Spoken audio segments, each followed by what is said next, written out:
Hey guys, quick review and analysis of a movie I think that is incredibly underrated. Released in 1999, The 13th Warrior was based on a Michael Crichton book. Released in 1976 called Eaters of the Dead.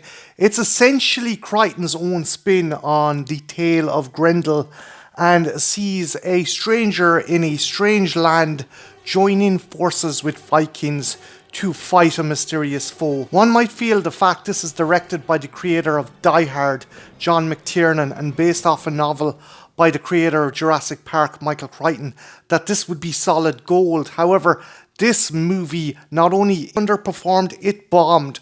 On a budget of 100 to 160 million, it only made 62 million back. So the question remains, is The 13th Warrior a bad movie? If you're to ask me, no, far from it. I think it's an incredible movie, beautifully shot, fantastically acted, with a very engaging and suspenseful storyline that'll keep you wondering right up until the last act. The plot centers around Ahmad Ibn Fadlan, played by Antonio Banderas. He's a poet who becomes exiled due to an encounter with a nobleman's wife and is reluctantly made the ambassador to a bunch of Norsemen. While initially having issues communicating with the Vikings, his linguistic skills allow him to finally bridge the communication gap with his reluctant hosts. Thus, slowly but surely, he's integrated into the clan of Vikings, and there he becomes the 13th warrior, part of a prophecy that's needed to defeat an unknown enemy that seems to be raiding the Northmen's settlements and killing and consuming their people. I believe the major Achilles heel for this movie was it was directed by John McTiernan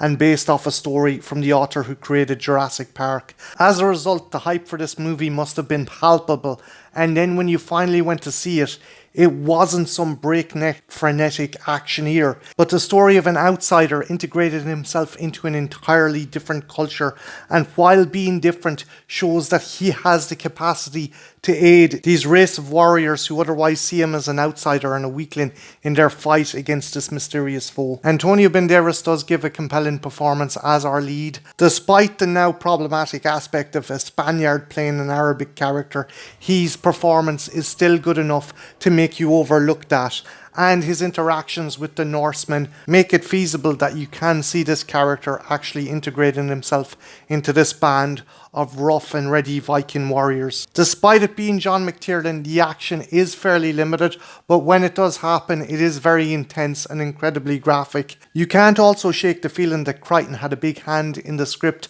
of this movie, as like with Jurassic Park, where he peppered in scientific facts into his story, he peppers in historical facts into this otherwise fantastical plot of men fighting quote-unquote monsters. The revelation that the monsters themselves are actually a race of Neolithic cavemen with a penchant for cannibalism is straight out of some kind of pulp adventure, and let's be honest, it's pretty badass, the idea of cannibalistic cavemen versus a Viking army with a badass Arab swordsman as their new DLC character. Again, at the end of the day, this movie bombed, but it is not by any means a bad movie. It may not be for everyone, some people might find it a wee bit slow, but I think The 13th Warrior is well worth a watch.